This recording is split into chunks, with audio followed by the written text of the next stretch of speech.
Bonjour à toutes et à tous, bienvenue dans cette visioconférence organisée par VK en partenariat avec la MNT, Mutuelle Nationale Territoriale, la première mutuelle des agents des services publics locaux et partenaires engagés pour leur protection sociale, santé et bien-être. Cette visioconférence, comme vous le savez, est intitulée « Quelle place pour la santé au travail ?» Et sans apporter ici de réponse exhaustive dans cette introduction, simplement souligner qu'effectivement, depuis la crise du Covid ou de la Covid, on pourrait dire que la santé occupe ou réoccupe une place centrale au travail. La santé, elle est ainsi devenue un enjeu collectif au-delà de ses aspects individuels. Et les réformes qui ont suivi lui accordent aussi cette place plus large. Je pense donc au débat et à la mise en place des réformes sur la complémentaire dans la fonction publique, la prévoyance. La place de la santé, du coup, a pris une place dans les stratégies et les gestions des ressources humaines. En parallèle, l'obligation et la responsabilité des employeurs publics s'est elle-même aussi élargie en intégrant des références et des dispositions du Code du travail. Je pense ici à l'obligation de tenir compte, de prendre en compte les changements de circonstances et tendre à l'amélioration des situations existantes pour les agents. Alors, on verra que concrètement, l'ensemble de cette évolution tend aujourd'hui à une situation où finalement, les agents n'ont qu'une santé et la frontière entre la santé au travail et la santé tout court devient plus floue et plus souple, ce qui ouvre un certain nombre d'innovations dont on va parler aujourd'hui également. Au cours de cette conférence en ligne, donc nous allons partager sur cette approche que je viens d'expliquer. On évoquera les enjeux et les impacts et nous ferons bien évidemment un point sur les acteurs de la santé au travail et comment peut-être se redéploient-ils ou adoptent-ils des stratégies nouvelles pour prendre en compte la complexité de cette notion et la multidimensionnalité de la santé aujourd'hui. Pour en parler, 3 intervenants avec moi. Pascal Cornu, bonjour. Vous êtes directrice générale des services du centre de gestion du Bas-Rhin, première vice-présidente et présidente de la commission santé, sécurité et handicap de l'Association nationale des directeurs et des directeurs adjoints des centres de gestion de la fonction publique territoriale. Nous accueillons également Isabelle Arnaud-Roy, directrice générale adjointe en charge des ressources, établissement public du Capitole, opéra et orchestre du Capitole, vous nous en parlerez. Et Philippe Molière, vous êtes responsable prévention et gestion du risque à la MNT. Bonjour. Bonjour. Je vous ai présenté le cadre général et les expériences que nous allions partager avec vous, les analyses que nous allions partager avec vous. Mais bien évidemment, comme toujours, cette webconférence, c'est l'occasion pour vous de nous poser des questions, de poser des questions à nos intervenants et intervenantes. Et ils feront leur possible pour y répondre. Vous pouvez d'ores et déjà les poser sur le chat. Sans plus tarder, Philippe Molière, je me tourne vers vous. À la MNT, vous parlez d'approche globale de la santé. Alors, en référence, je l'imagine, à la définition de l'OMS, de l'Organisation mondiale de la santé de 1946, qui vise à prendre la dimension physique, mais aussi la dimension mentale et plus tard spirituelle également. Mais c'est aussi parce que, justement, vous allez nous montrer que la frontière entre cette santé au travail et la santé publique plus généralement, devient inexistante, floue, très fine, et peut-être pour un mieux.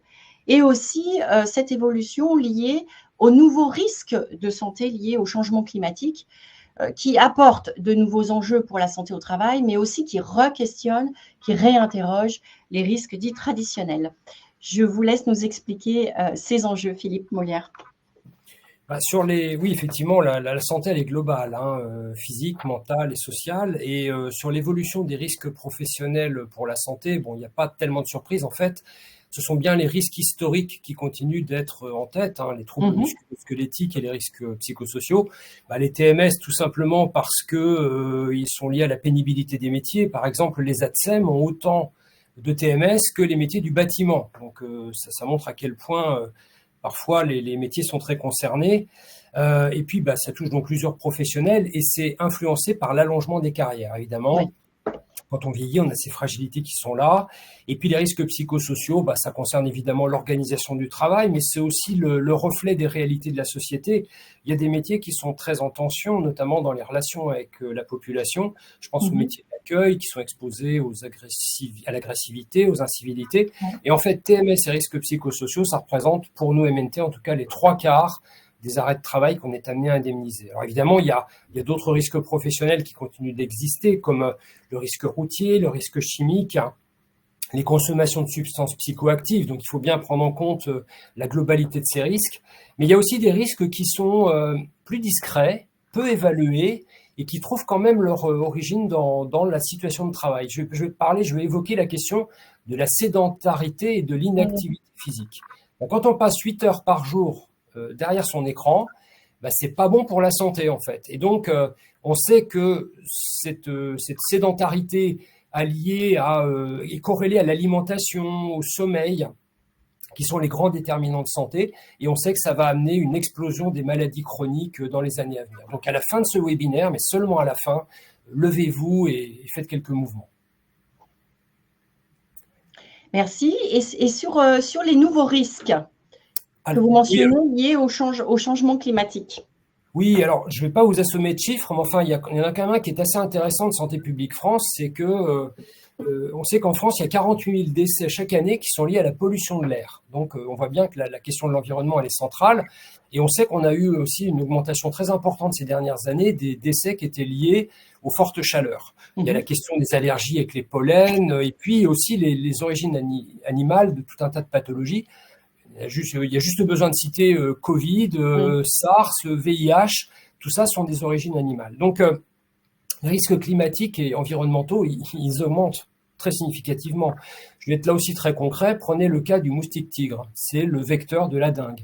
Les tiques avec la maladie de Lyme. Et il suffit de voir les cartes de prolifération.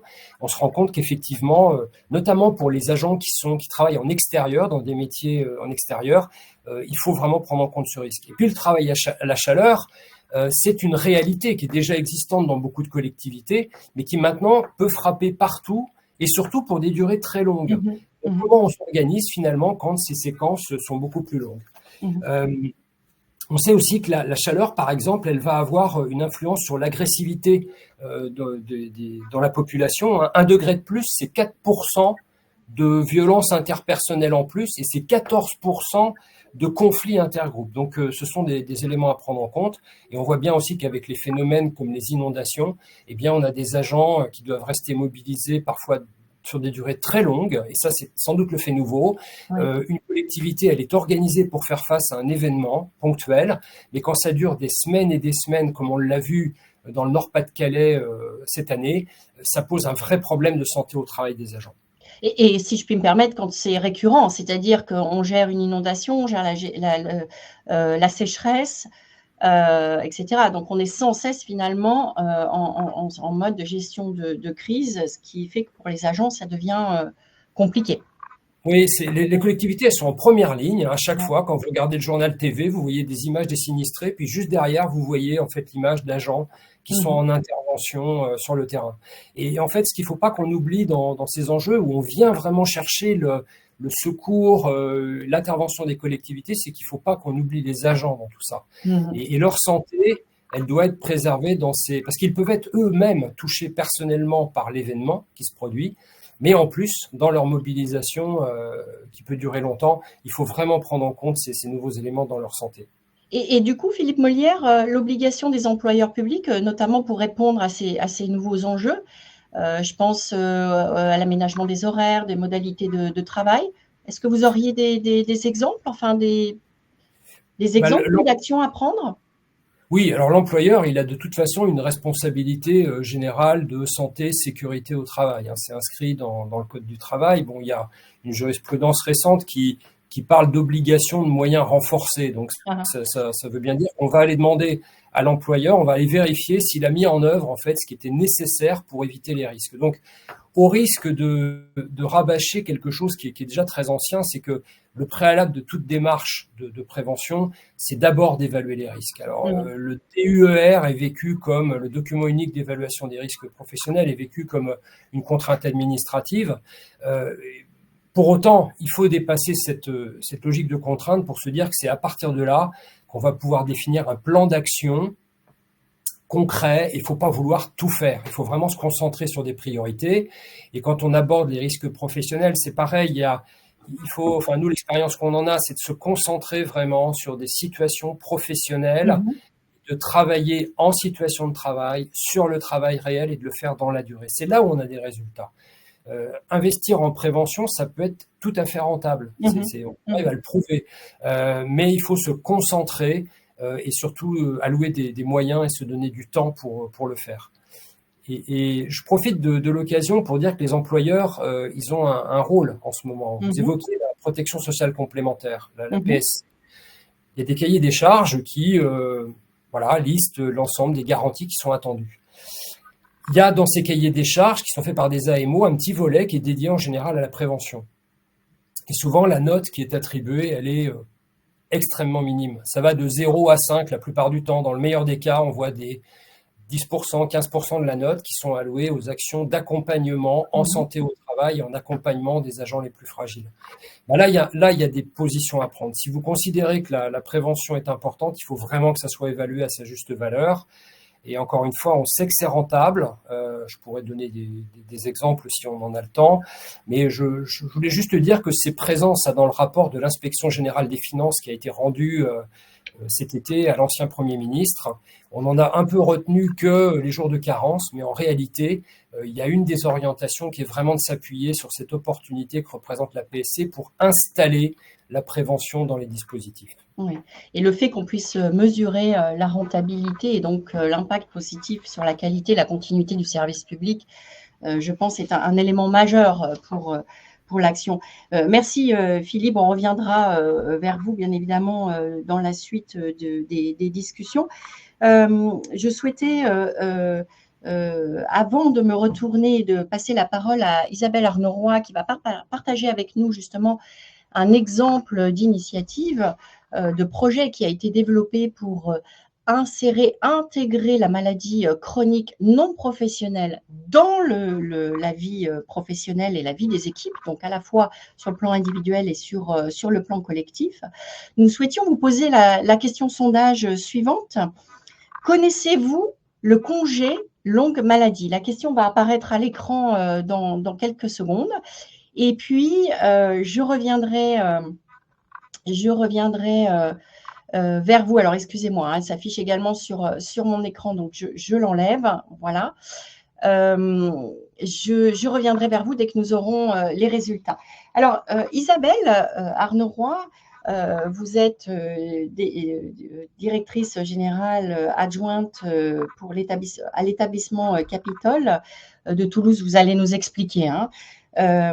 Vous avez reçu, vous, la ville de Toulouse, je crois, et la métropole de Toulouse, le prix MNT 2023, santé et mieux-être au travail, grâce à l'initiative que vous allez partager avec nous, je le disais, qui visait justement à mettre en place des modes de gestion et de mieux-être au travail pour prendre en compte ces maladies. Et en facilitant le congé, le retour au travail, le maintien au travail des agents qui sont malades pour des maladies non liées au travail. Et en ce faisant, je mentionnais tout à l'heure le plan santé au travail. On est vraiment dans les clous de la mise en œuvre de ce plan santé qui insiste comme priorité sur le fait de maintenir les agents au travail. Alors, Isabelle, je vous passe la parole pour nous expliquer ce projet qui vous a valu ce prix MNT 2023.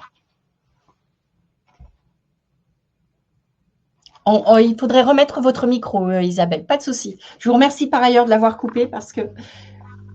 Pardon. Voilà, très bien. Bonjour à tous. Donc, si vous le permettez, permettez, Séverine, j'articulerai mon intervention par rapport à un témoignage, au Oui. retour d'expérience qui est le mien, qui m'a permis de réfléchir à l'articulation entre santé et travail dans nos entreprises et nos institutions, et au chantier important qui consiste à construire les conditions dans lesquelles le travail peut être considéré comme Mhm. vecteur de santé.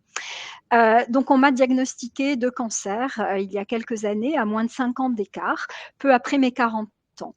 Et lors de mon premier cancer, on m'a expliqué que j'aurais 18 mois de traitement, dont 16 de chimiothérapie, et que garder le moral jouait un rôle important dans le processus thérapeutique. Alors pour résoudre cette équation complexe, j'ai pensé que la seule manière d'y arriver était de rester ancrée dans la vie Mhm. qui était la mienne, pour ne pas être réduite juste qu'à ma maladie, et que cela passait également par le fait de continuer à travailler. Alors j'ai pris cette décision de manière totalement unilatérale, voire même égoïste, hein, pour sauver ma peau, sans mesurer les conséquences pour moi et pour les autres. Parce que pour moi, le travail, ça n'est pas qu'un loyer payé ou un frigo rempli, c'est aussi et avant toute chose ce qui vous permet de sortir de vous-même, c'est du lien social, c'est produire pour les autres, et cela contribue à vous donner une place dans la société. D'autre part, étant alors directrice adjointe des ressources humaines de la ville de Toulouse et de Toulouse Métropole, et pour avoir accompagné des situations compliquées, je souhaitais m'épargner les affres de la reprise après un arrêt long, qui sont bien souvent ponctués par un effet yo-yo d'arrêts successifs. Alors, ce qui est paradoxal dans l'expérience qui a été la mienne, c'est qu'il a fallu d'abord que je me batte pour pouvoir continuer à travailler. Parce que lorsqu'on vous annonce que vous souffrez comme ça d'une maladie, vous basculez dans une prise en charge hyper médicalisée, y compris au travail, où la seule option qu'on vous propose, c'est celle de l'arrêt. Parce qu'il n'y a pas de place pour la maladie dans nos entreprises et nos institutions. Et pourtant, la fonction publique dispose d'un outil formidable, vous le mentionniez tout à l'heure, qui est le congé de longue maladie fractionné, qui Alors, est Isabelle, simplement pour vous informer, 57% des auditrices et des auditeurs connaissent ce congé. bon, bah déjà, c'est pas mal. Alors pour tous les autres, ce congé de longue maladie fractionné, c'est une alternance entre un temps de soins et de repos et le temps de travail, qui se gère directement et très simplement quand il est accordé dans une triangulaire entre l'agent, le médecin Mhm. et l'employeur. Voilà, et ce fractionnement peut se faire à la demi-journée, donc ça permet une extrême Mhm. souplesse. Mhm. Donc malgré ce cadre administratif qui est plutôt une chance, travailler n'a pas été si simple, pour des raisons qui sont identiques à celles que l'on rencontre dans les reprises de travail, parce que le vrai sujet, celui qui n'est jamais abordé, c'est celle de la capacité à produire. Mon manager de l'époque ne l'avait pas vraiment compris, que finalement continuer à travailler ne signifiait pas travailler comme avant. Pour être très honnête, moi non plus, j'avais pas vraiment envisagé les choses sous cet angle-là. Et ça, je pense que c'est vraiment aussi important de comprendre que la capacité de production, elle peut être impactée à distance par des traitements dont les effets secondaires ont parfois des effets délétères Mhm. à distance.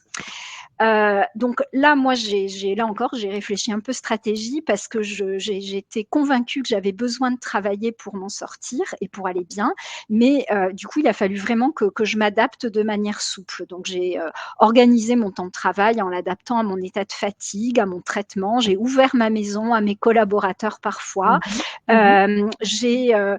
À mes différents postes, évidemment, la question du management a été un vrai sujet, et j'ai été accompagnée dans mes tâtonnements par le dialogue et la confiance par un certain nombre de personnes ressources sur lesquelles j'ai pu m'appuyer. Travailler m'a vraiment permis de rester droite, de faire face, de ne pas sombrer. Et ces épisodes m'ont permis de réfléchir à la manière dont on accompagnait nos collaborateurs touchés par la maladie. Et c'est un sujet dans lequel je me suis fortement engagée.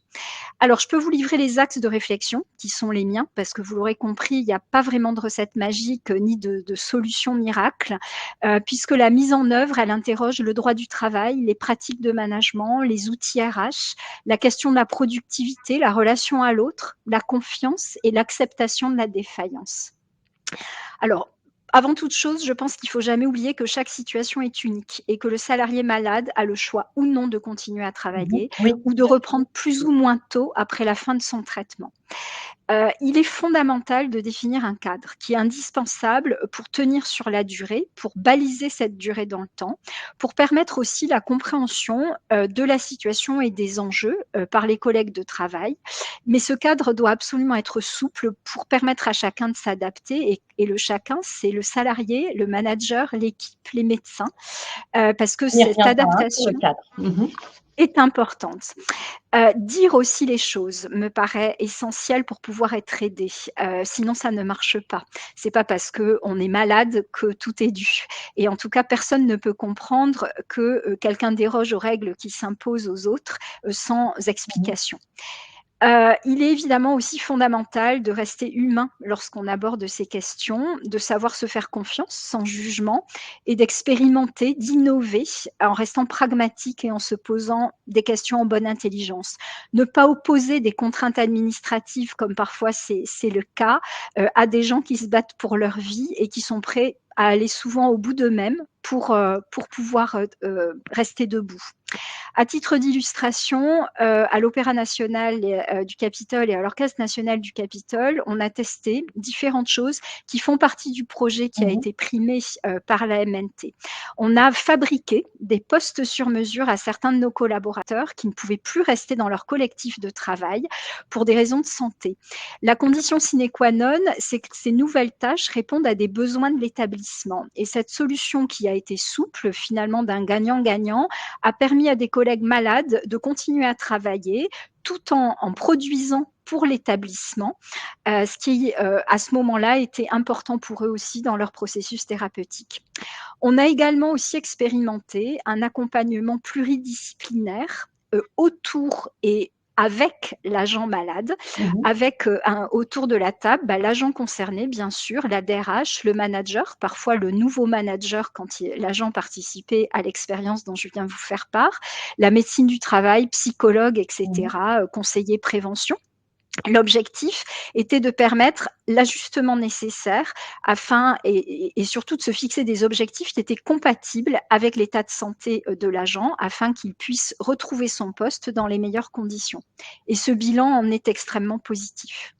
On va y revenir, hein, je vous laisse, peut-être, terminer votre propos, mais je voulais aussi, passer la parole à Pascal Cornu, sur divers points que vous avez abordés. On va continuer de creuser, l'expérimentation que vous avez conduite. Je tiens à vous remercier d'avoir accepté de partir, de l'intérieur, pour montrer en fait que, on peut changer de paradigme parce qu'en fait, c'est ça que vous nous proposez, hein. C'est une véritable, révolution, si vous me permettez l'expression. On change de paradigme dans la façon d'aborder l'enjeu de la santé au travail. On laisse le personnel rentrer au travail. Et inversement, vous l'avez dit, j'ai ouvert ma maison à mes collègues aussi. On verra les questions que ça pose sur le cadre. Alors, Isabelle, je vous laisse terminer juste, je crois que je vous ai interrompu, votre propos, Je donc je je vais la passer.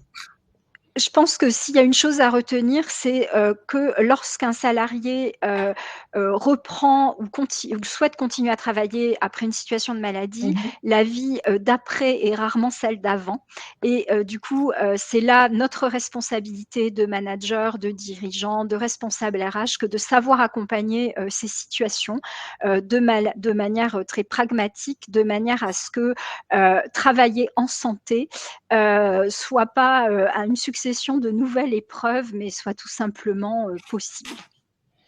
Merci beaucoup. Alors je n'ai plus les questions sous les yeux. J'imagine qu'on va revenir, j'ai un petit enjeu technique pour les questions, mais j'ai pu voir qu'elles étaient nombreuses. Ne vous inquiétez pas, on va les traiter.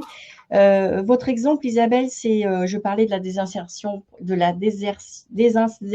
professionnelle, je vais y arriver, qui fait partie du plan santé, mais c'est aussi, le plan santé insister sur donner de la fierté à travailler pour le service public. Et vous reviendrez sur l'élan collectif. Bien évidemment, ça a un impact sur le collectif de s'ajuster, mais on verra sans doute que l'équilibre, il est plutôt dans le positif que dans la contrainte pour l'ensemble des collègues. Alors, Pascal Cornu, Isabelle a soulevé un certain nombre d'enjeux que vous traitez, j'imagine, au centre de gestion, c'est notamment l'interdisciplinarité. Je crois que vous insistez beaucoup sur cette approche-là, la personnalisation de la réponse que vous apportez également à chaque agent. Vous me disiez lors de la préparation de cette webconférence que de toute façon, ces interférences, cette interaction entre le pro et le personnel, aujourd'hui, sont mieux saisies, mieux traitées, mieux accompagnées par des réponses justement qui prennent en compte cette complexité, qui sont multidimensionnelles. Pascal, je vous laisse nous faire part justement de comment l'ensemble des acteurs de la santé s'ajustent à ces évolutions. Bien, merci Séverine et bonjour à toutes et à tous.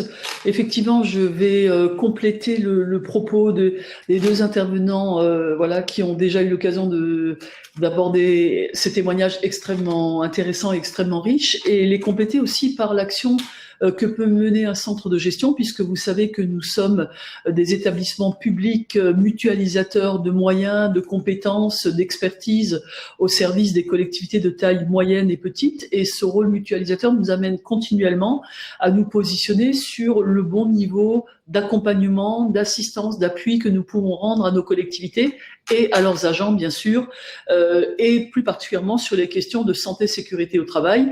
Voilà, on a un rôle d'accompagnement juridique et statutaire, mais le rôle des conditions de travail, la place des conditions de travail est aussi un enjeu extrêmement fort pour nos collectivités. Alors, c'est vrai que nous avons travaillé pendant des années sur l'approche des pathologies professionnelles, donc comment, ça a été bien traité et abordé par la MNT tout à l'heure, comment est-ce qu'effectivement on identifie les risques, comment est-ce que l'on peut apporter à nos agents l'ensemble des éléments de prévention qu'ils attendent, la constitution des services et des expertises que nous mettons en mutualisation à disposition des collectivités et du personnel, que ce soit, je le rappelle, le service de médecine du travail qui reste, pour ce qui est du rôle du médecin du travail, le coordonnateur de la santé et de la sécurité au travail et qui coordonne la pluridisciplinarité.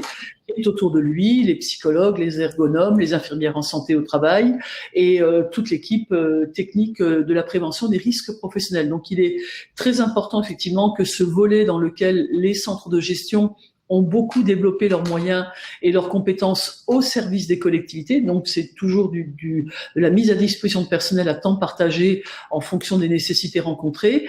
Eh bien, ce travail que nous avons fait nous a permis aussi de constater au bout de quelques années que l'approche de la situation de santé au travail de l'agent n'est pas qu'une approche liée purement à celle des pathologies professionnelles. Bien sûr qu'il faut les prendre en compte, bien sûr qu'il faut apporter les réponses appropriées en termes de réparation, en termes de prévention, en termes de réparation, en termes d'application des droits auxquels les agents légitimement aspirent.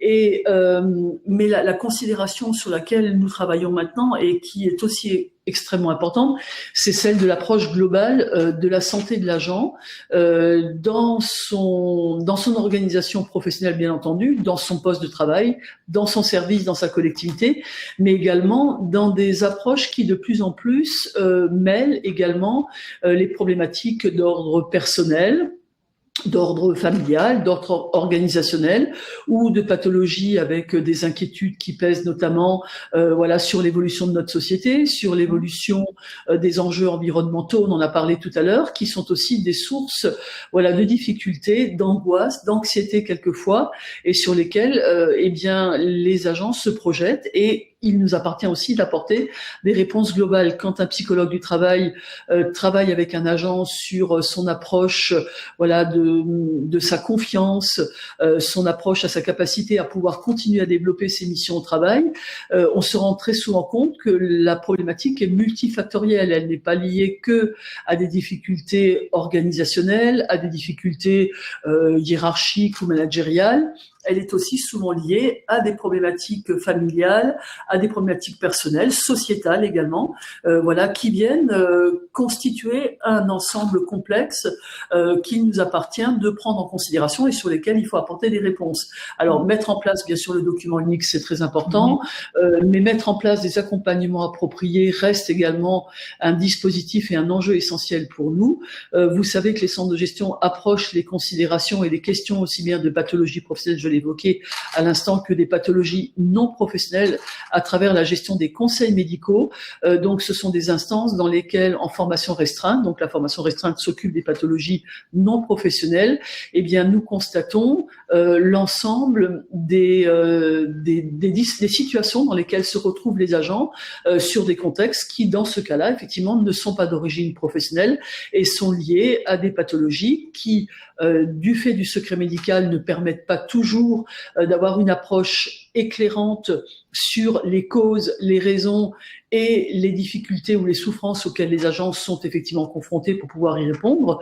Mais c'est aussi des questions où nous sommes maintenant de plus en plus impliqués pour essayer également d'apporter des réponses qui ne sont pas que celles de la prise en compte des conditions de travail sur le poste de travail. Donc cette approche globale, maintenant, pour nous, est absolument essentielle et est un des enjeux importants sur lesquels nous souhaitons, en tout cas dans les centres de gestion et pour nos collectivités petites et moyennes qui n'ont pas souvent les moyens des grandes collectivités, eh bien apporter les réponses en termes de santé publique, entendu de manière générale, auxquelles les agents aspirent et auxquelles les managers également attendent de notre part des réponses appropriées. Merci. Alors, si vous me le permettez, je vais bousculer un petit peu notre webconférence, enfin le déroulé, parce que j'avais des questions à vous poser à tous les trois. Je souhaite prendre en compte les questions qui nous sont posées parce qu'elles vont permettre de continuer vos présentations. Alors, tout d'abord, vous pouvez répondre tous les trois, mais je vous le montre très rapidement. Je pense qu'elle, peut-être plus Pascal dans un premier temps. Philippe, quels articles du Code du travail s'appliquent pour les agents fonctionnaires des collectivités territoriales pour la préservation de leur santé? Si on n'a pas la réponse sous la main, on pourra l'envoyer. Vous l'avez, j'imagine, sur le bout des doigts même. Une école, l'ESAL, a lancé une enquête RPS. Elle est accompagnée par le CDG 67 pour proposer des axes de travail. L'école est adhérente à la MNT, donc je pense que vous voyez qui sont les deux destinataires de la question. Comment pourrait-elle venir soutenir l'école? Comment la MNT pourrait venir soutenir l'école dans ces différents axes de travail? Quels sont les correspondants identifiables chez vous deux? Voilà, j'ai encore 4 questions, mais tout d'abord celles-ci qui sont très précises. Alors, sur les articles du Code du travail, alors j'ai fait appel à un ami, en même temps je ne les connais pas absolument par cœur. Alors il s'agit des articles L4121-1, ça c'est l'obligation générale de sécurité, qui est l'article qui est fondateur de la prévention, et puis derrière il y a une série d'articles, donc le L4121-2 et 4121-3. Voilà, donc ça c'est vraiment le Code du travail. Sur l'autre question que vous posiez sur la possibilité d'amener un accompagnement à une collectivité, bon, il faut toujours analyser la situation concrète. Il n'y a jamais deux cas identiques. En fait, nous, pour ça, on a effectivement un réseau qui est très présent partout, avec des interlocuteurs des collectivités. Et puis, on a dans chaque région des référents de prévention régionaux qui sont des spécialistes des actions, notamment en santé au travail, mais plus globalement de promotion de la santé, pour aller dans le sens de ce qu'évoquait Pascal Cornu, sur la globalité des interventions. Donc, c'est auprès d'eux qu'on peut déclencher une analyse en fait de la demande, des besoins, pour mobiliser les bonnes ressources. Alors, on le fait en lien avec les CDG, on le fait parfois en direct. En tout cas, on s'inscrit dans l'écosystème existant. Il n'y a jamais de réalité similaire d'une collectivité à l'autre. Donc, j'ai bien pris note de la demande et je vais la relayer. Merci. Pascal, sur les questions ponctuelles qui ont été posées? À titre complémentaire, effectivement, des informations déjà données par Monsieur Molière, donc rappeler que les articles du Code du travail, historiquement, donc c'est important de le préciser, ont toujours été applicables dans le secteur public et dans la fonction publique territoriale en particulier. Alors il se trouve que on a nos pans de process, de procédures et de réglementation spécifiques à la fonction publique territoriale, mais à côté de ces quelques pans réglementaires, c'est l'entièreté du Code du travail, articles législatifs comme articles réglementaires, qui s'appliquent dans le cadre de la prévention des risques et pour lesquels les managers territoriaux doivent bien connaître effectivement ces dispositions réglementaires ou s'adresser peut-être à leur centre de gestion pour mieux les connaître. Et sur les relais effectivement que vous évoquiez tout à l'heure, je souscris totalement à ce que disait la BNT tout à l'heure. Effectivement, les centres de gestion mettent aussi en place, grâce au partenariat dans le cadre des préventions et des conventions de santé et sécurité au travail, et surtout sur la protection sociale complémentaire, eh bien les accompagnements avec leurs partenaires, les mutuelles, voilà, les institutions de prévoyance. Et l'enjeu pour nous, c'est vraiment de mettre en place un accompagnement individualisé, collectivité par collectivité, qui va permettre d'apporter des réponses en fonction des contextes locaux auxquels sont soumis les agents. Alors des contextes plutôt à caractère professionnel, des contextes mettant plutôt en jeu la question de la santé publique, la question des addictions, la question de la sédentarité, voilà, ça a été très bien évoqué. De plus en plus, l'éco-anxiété, voilà, qui maintenant est un élément important qui nous parvient de plus en plus régulièrement, pas fréquemment mais régulièrement. Voilà, et on travaille aussi avec nos partenaires sur les contrats collectifs de santé et de prévoyance pour pouvoir apporter des réponses appropriées aux agents dans les collectivités concernées. Alors, une dernière question ponctuelle, vraiment. Enfin, toutes les questions le sont, mais un auditeur ou une auditrice nous dit: j'ai un contrôleur de l'air portatif. C'est une application Flow. A priori, elle est interdite, mais elle permettrait une meilleure santé. Est-ce que les lois françaises interdisent les contrôles privés? C'est-à-dire, est-ce qu'on peut injecter des outils privés dans le cadre de santé? Là, on parle de contrôleur de l'air. J'ai l'impression que c'est une application. Est-ce que ça vous interpelle, Philippe Molière et Pascal Cornu? Si c'est une application, il y a plusieurs niveaux. Effectivement, si c'est une application qui permet d'avoir des informations sur la qualité de l'air instantanée, il y a une diversité d'applications qui existent. On en a développé une dans le cadre du groupe Vive, dont fait partie la MNT, qui s'appelle JAER, qui là en fait donne des indicateurs sur l'état de l'air localement lié à la pollution, au pollen et autres. Donc ça peut être un élément, parce qu'on sait par exemple qu'aérer les locaux, c'est un élément très important.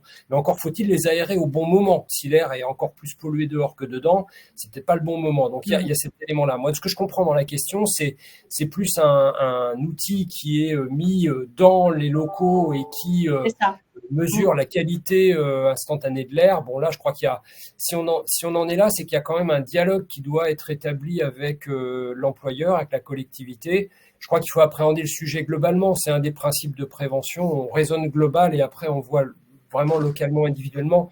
Moi, je pense qu'il y a un sujet à explorer au sein de la collectivité, oui. Mais je n'ai pas la réponse sur le juridique, possible ou pas possible. Mais en tout cas, il y a une approche à avoir, oui, c'est sûr. Merci. Alors, Isabelle, plusieurs questions qui me semblent plus directement liées à votre analyse, votre expérience. On nous dit malheureusement il y a des cancers pour lesquels l'agent n'est pas autorisé à travailler, et que faire dans ces cas-là? Qu'est-ce que vous pouvez, à partir de l'expérimentation que vous avez conduite, est-ce qu'il y a des actions possibles? La deuxième chose, c'est quelle est la différence avec un temps partiel thérapeutique?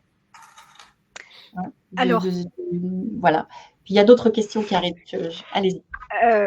Pour répondre à la première question, donc n'étant pas médecin, ça m'est difficile voilà, de répondre. Ce que je peux dire de manière générale, c'est que aujourd'hui, c'est ce que je relatais dans mon témoignage, quand le diagnostic d'une maladie impactante, appelons ça comme ça, tombe, ce qu'on vous propose automatiquement, c'est un arrêt de travail, et les médecins qui vous suivent vous disent souvent, vous ne pourrez pas continuer à travailler, ça n'est pas possible. Donc, savoir qu'il est possible de faire autrement, c'est déjà une culture que l'on n'a pas forcément, parce que quand on est quand même un peu assommé aussi par la situation, on fait confiance et on ne sait pas toujours qu'on peut aborder les choses autrement. D'autre part, et c'est aussi l'expérience que nous menons, c'est qu'en fonction des impacts des traitements et des impacts aussi de la maladie, le travail tel qu'il est organisé pour l'agent n'est pas toujours possible, soit dans les mêmes conditions, soit dans un même collectif de travail.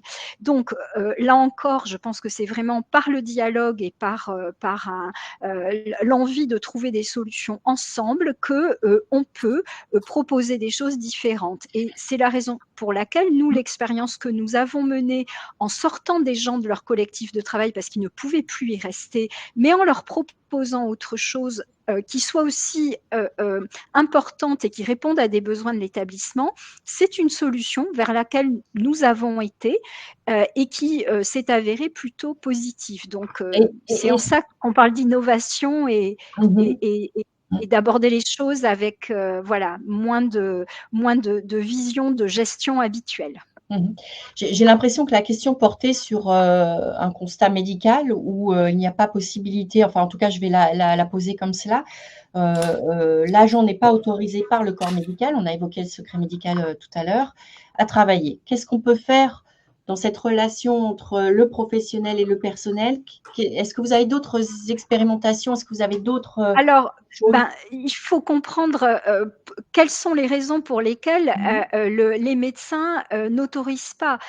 On voit maintenant, par exemple, il y a des situations d'aplasie qui font que les gens seraient en risque à être dans un environnement, au milieu d'autres personnes. Aujourd'hui, on sait que le fait de pouvoir travailler chez soi vous permet aussi de travailler d'une autre manière.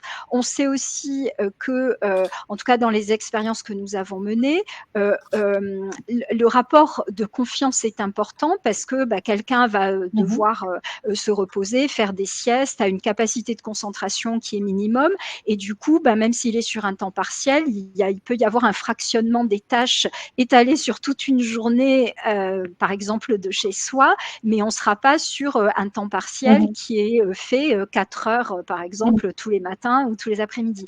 Donc en fait, c'est cette approche, cette compréhension de quel est le problème et ce vers quoi on a envie d'aller, qu'il est impératif de décortiquer, de comprendre pour pouvoir apporter des solutions Je vois que et les construire ensemble. Vos réponses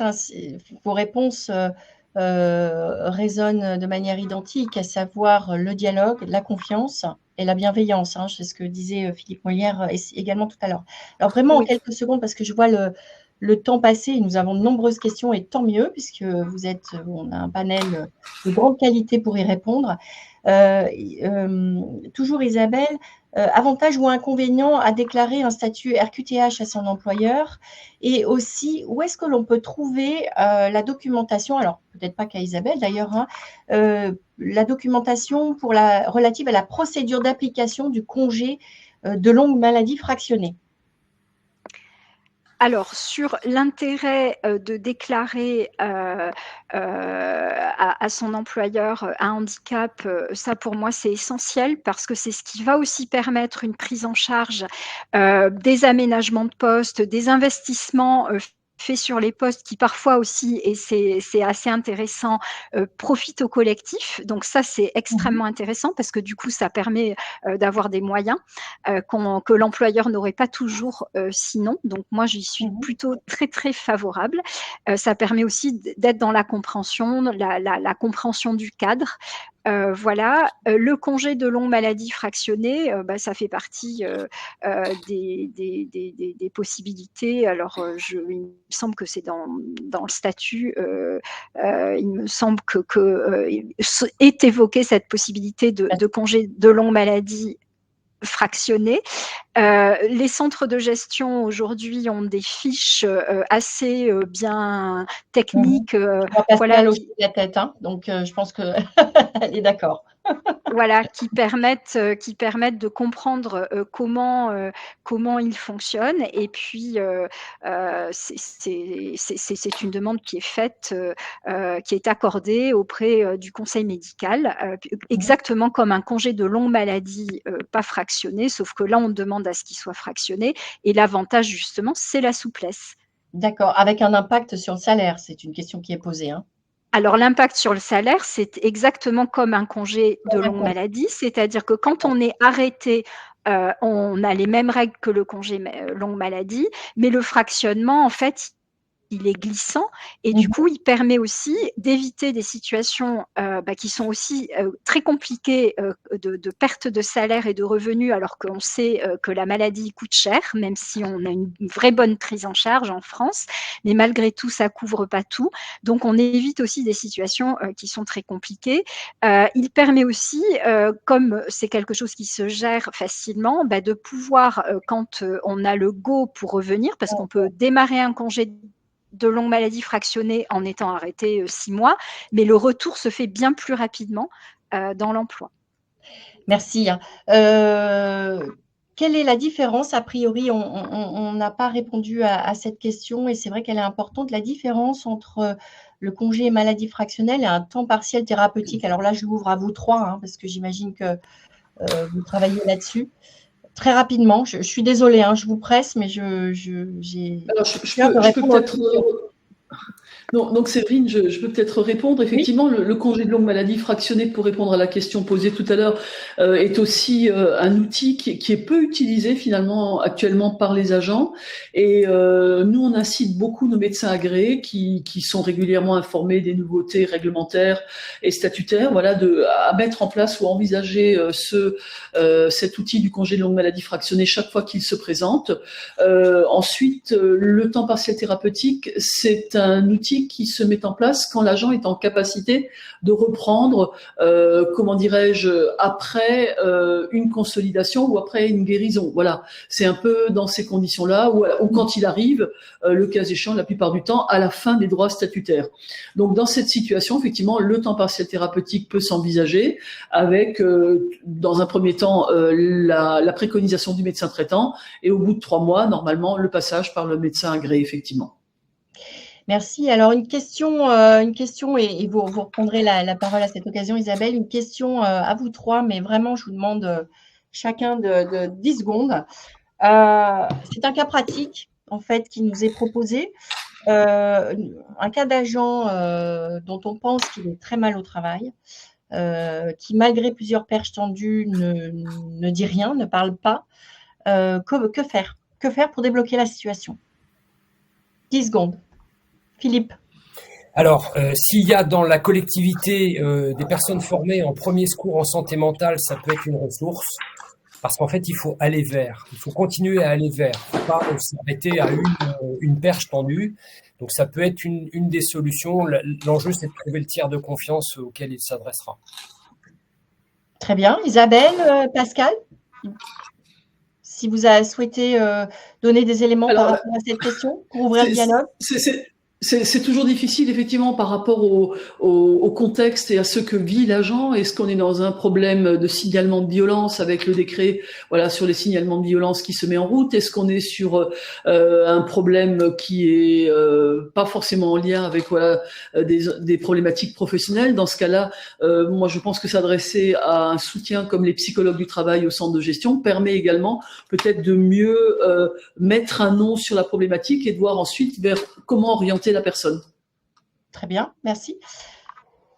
Isabelle, je ne sais pas si vous souhaitiez ajouter des éléments à je pense comme Philippe ou comme Pascal, le tiers de confiance permet d'ouvrir le dialogue, de comprendre, et le fait de pouvoir bénéficier de psychologues du travail qui accompagnent aussi de manière individuelle l'agent, mais dans une logique de travail, est une chance inouïe pour arriver vraiment à résoudre, à poser le problème et à résoudre les situations, et à bien orienter aussi en termes de prise en charge.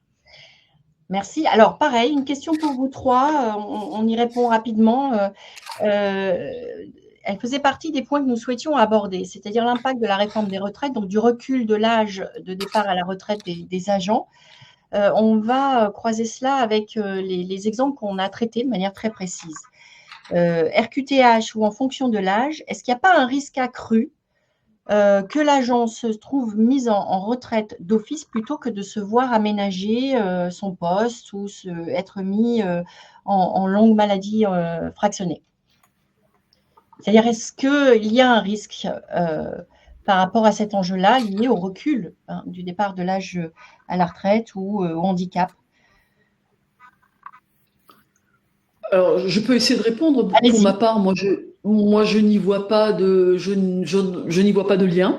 La RQTH, voilà, qui est une décision personnelle de l'agent, enfin, qui relève en tout cas dans la communication, notamment à sa collectivité, d'une décision personnelle de l'agent, voilà, ouvre des avantages particuliers effectivement en matière de retraite, en matière voilà de congé de maladie, mais n'ouvre pas forcément des particularismes ou des difficultés liées à ces modalités de départ en retraite, et puis avec un risque de se voir finalement appliquer voilà des mesures qui ne seraient peut-être pas adaptées à la situation de la personne. Donc tout dépend du climat de confiance qui règne dans la collectivité, et tout dépend voilà de la manière dont l'approche du handicap sous tous ses aspects est abordée dans la collectivité. Non, il n'y a pas lieu de mon côté à envisager la moindre discrimination liée à cet aspect de la situation d'un agent. Discrimination, c'est important ce que vous venez de dire. Est-ce que Philippe Ollière ou Isabelle, sur cette question précise, vous souhaitez intervenir? Je rajouterais, alors je suis totalement d'accord avec Pascal, et de manière très cynique aussi, je me lance, mais comme les employeurs ont une obligation aussi d'employer des personnes avec une reconnaissance RQTH, il y a un moment donné un intérêt aussi pour les collectivités de faire en sorte que les agents puissent déclarer leur RQTH et la fassent reconnaître. Bon, ça, c'est d'un cynisme absolu, j'en suis bien consciente, mais voilà, il y a aussi cet intérêt-là. En tout cas, pour moi, c'est dans le dialogue, c'est encore une histoire de dialogue et de confiance pour savoir comment on adapte, quelles sont les conséquences et comment on trouve et on bâtit ensemble des solutions. Dans ces situations, tout le monde peut être gagnant. L'agent, parce que le travail est constructeur de santé. Et ce qui a été mis en place par Isabelle Arnaud-Roy est exemplaire de ce point de vue-là. C'est ce qui a déterminé le prix qui a été obtenu. Il y a vraiment, on met l'agent au centre et on a c'est documenté scientifiquement. Le travail est constructeur de santé à condition de remettre en place des conditions de travail adaptées, justement. C'est pas reprendre le travail comme avant, c'est reprendre le travail comme après. Il faut prendre en compte la réalité de la maladie. Mais l'agent qui va revenir au travail, on évoquait la santé, elle est mentale, physique et sociale. Le travail, c'est un endroit de socialisation. En fait, on se rétablit plus vite quand on est au travail. La collectivité, elle est gagnante parce que on voit aujourd'hui les tensions qu'il y a sur l'emploi, la difficulté à aller recruter certains profils. Le premier capital d'une collectivité, c'est ses femmes et ses hommes. Et donc, se priver des compétences qui existent, qui sont là, qui sont en capacité de reprendre le travail, c'est une perte de chance pour la collectivité aussi. Les deux sont gagnants. Bien sûr. Est-ce qu'on a des études, des chiffres, où aller se renseigner sur justement ces impacts positifs des mesures de prévention, mais aussi des mesures d'aménagement telles que vous l'avez pratiqué, Isabelle? Est-ce qu'on a des chiffres, des études? Alors, je les ai pas là avec moi, mais l'OMS a fait des études qui montrent la corrélation positive entre le travail et la santé, notamment dans le cadre des cancers. L'INCa aussi, donc l'Institut national contre le cancer, qui a tout un tas d'études et les choses sont assez bien documentées sur voilà, la corrélation positive, le fait de rester, et comme Philippe l'évoquait, dans une relation sociale, un dépassement de soi, ça aide, ça permet de s'ouvrir et de ne pas rester aussi face à soi-même dans une période qui est particulièrement difficile, et ça c'est assez fondamental. Donc après, c'est voilà, comment on adapte et qu'est-ce qu'on peut proposer et dans quelle durée, parce que tout ça, ce sont des choses qui sont absolument importantes de prendre en compte, parce qu'un employeur, et c'est ce qu'on fait, on trouve des solutions, parce que c'est aussi dans une durée courte, voilà, on s'adapte. Après, il y a la gestion plus longue, ça c'est encore autre chose. Et puis parfois, il y a des choses qu'on ne peut pas faire. Mais en tout cas, c'est important aussi, je pense, de se soutenir soutenu, de se sentir soutenu par son employeur dans ces moments qui sont des étapes de vie particulièrement compliquées. Et vous soulignez, Isabelle, lorsqu'on nous préparions cette webconférence, que de toute façon, c'est ce que rappelait Philippe Molière tout à l'heure, les chiffres sont là. Le nombre de cancers augmente. On a parlé du changement climatique. Il y a d'autres éléments, d'autres critères. De plus en plus de cadres sont touchés comme les autres par ces maladies. Et du coup, vous disiez, moi, j'ai eu la chance d'être à cette position où je pouvais aussi tirer parti de mon expérience pour les autres. Voilà.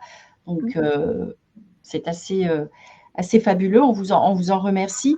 Mais du coup, je dis cela en lien à une question et je vais la poser. Et je pense qu'on terminera avec celle-ci qui a été posée tout à l'heure et qui était, mais finalement, d'oser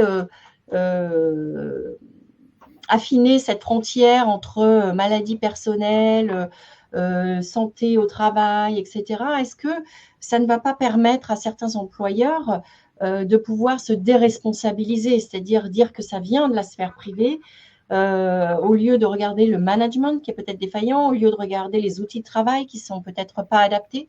Voilà. J'imagine le type de réponse que vous allez m'apporter en termes de confiance et de bienveillance, mais qu'est-ce que ça vous inspire tous les trois? Et j'aimerais qu'on ait 2 minutes pour terminer sur la santé mentale.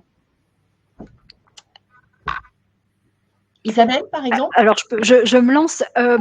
Pour moi, ces réflexions et ces accompagnements qu'on propose aux agents, parce qu'effectivement, le fait que les maladies sont multiples et touchent des actifs, ça vient impacter les institutions, les entreprises. Donc, nous, ça nous impacte en tant qu'employeurs.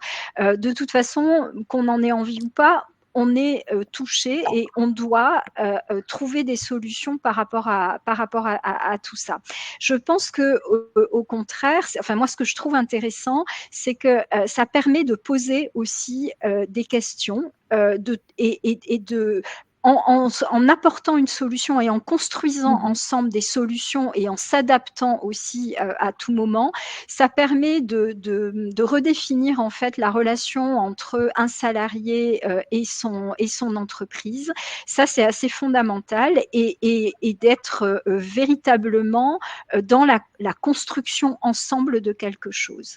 Voilà, donc j'y vois, je n'y vois pas une déresponsabilisation, bien au contraire. Je pense que c'est une manière pour les employeurs d'être aussi dans des valeurs autres que celles que du travail. Et c'est le changement de paradigme aussi de considérer que le travail peut être vecteur de santé et comment, en tant qu'employeur, on y contribue. Et ça, je pense que ça fait partie des valeurs plutôt positives. À l'heure de la RSE, c'est intéressant de pouvoir agir en ce sens.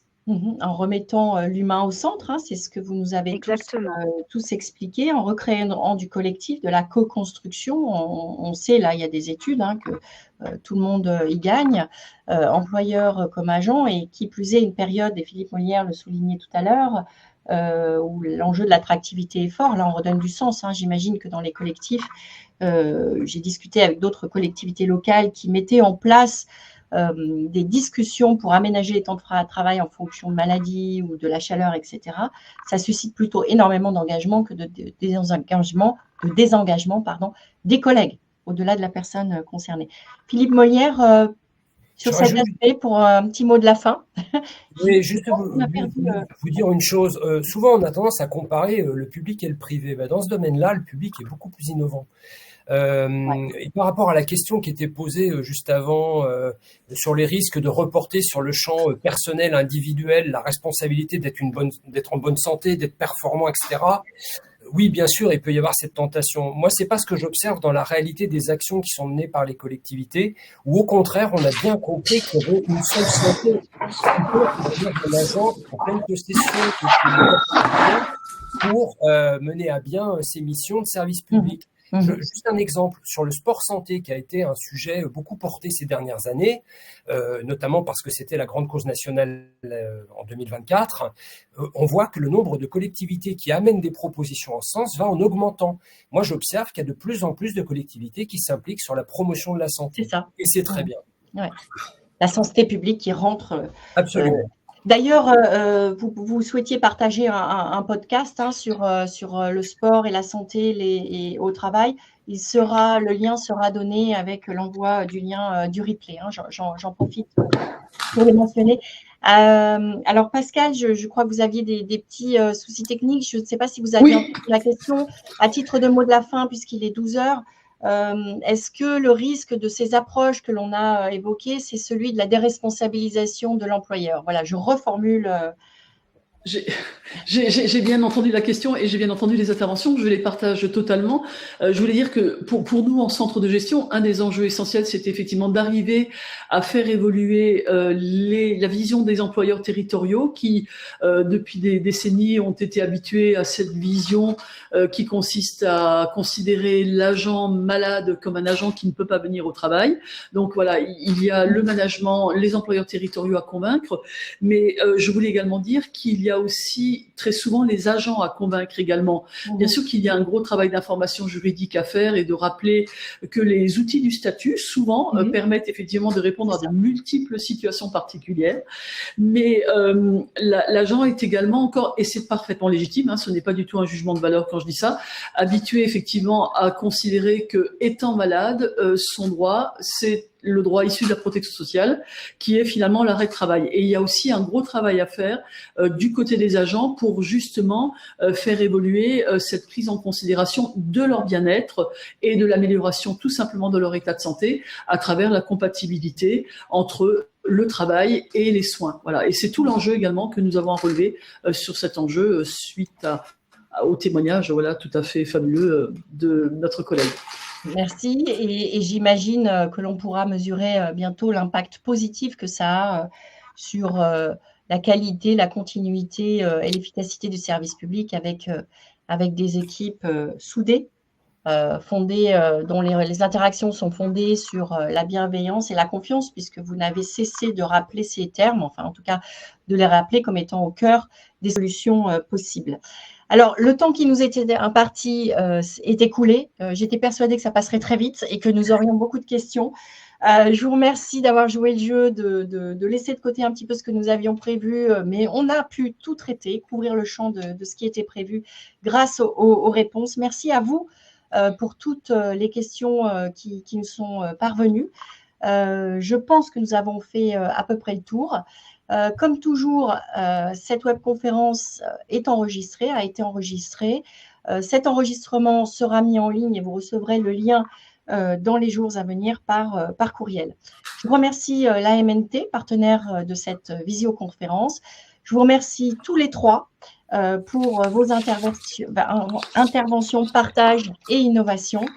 Et je vous souhaite à toutes et tous une excellente journée. Merci. Au revoir. Au revoir.